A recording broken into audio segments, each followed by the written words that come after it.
দর্শক আসসালামু আলাইকুম। ইতিমধ্যে আপনারা অনেকে শুনেছেন, দেখেছেন এবং এই ভয়াবহ বন্যার এই পরিস্থিতি মোকাবেলা করতেছেন। আমাদের পার্শ্ববর্তী রাষ্ট্র ভারতের এই কল্যাণে আজকে আমাদের বাংলাদেশের এই দুর্দশা।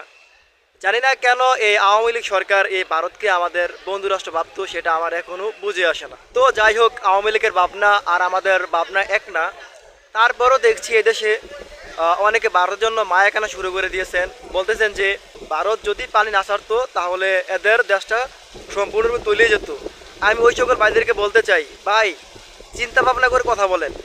এই যে এরা বাংলাদেশের সাথে যে নদীগুলা তাদের সাথে সংযোগ হয়েছে, সেখানে তারা বাঁধ নির্মাণ করেছে।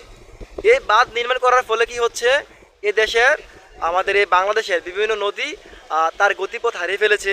বিভিন্ন নদী পলি দিয়ে ভরে গেছে, নদী মরে গেছে, যার ফলে অতিরিক্ত পানি আমাদের এই বাংলাদেশের মধ্যে সংকুলন হয় না নদ নদীতে, যার ফলে আমাদের এই গ্রামগঞ্জ শহর এলাকা সব কিছু তলে যাচ্ছে। যদি তাদের এই বাঁধগুলো আগে থেকে ছেড়ে দিত, অর্থাৎ বাঁধগুলো না থাকতো, তাহলে কি হতো, দুই দেশের পানি চলাচল করতো, নদীর পথেই চলতো। হঠাৎ করে যখন তারা তাদের পানি বেড়ে যায়, আমাদের দেশে এরা পানি ছেড়ে দেয়, তখন আমাদের এই নদী মরে যাওয়ার ফলে এই নদীতে বিভিন্ন জলাশয়ে পানি সংকুলন হয় না, যার ফলে আমাদের দেশে বিভিন্ন রন্ধ্রে রন্ধ্রে পানি ঢুকে যায়, লোকালয়ে পানি ঢুকে যায়, যার ফলে এদেশের মানুষের ভোগান্তিতে পরিণত হয়। এটাকে প্রাকৃতিক দুর্যোগ মনে হয় বলা যায় না, এটাকে বলতে হবে মানব সৃষ্ট দুর্যোগ। আমাদের এই বাংলাদেশে যদি অনবরত 24 ঘন্টাও বৃষ্টি পড়তো, তাহলে এত পরিমাণে পানি হতো না। আজকে ভারত তাদের পানি ছেড়ে দিচ্ছে আমাদের এই ছোট একটি দেশ বাংলাদেশের মধ্যে। তাদের মতো জুলুমবাজ, তাদের মতো অত্যাচারিত আর কে হতে পারে?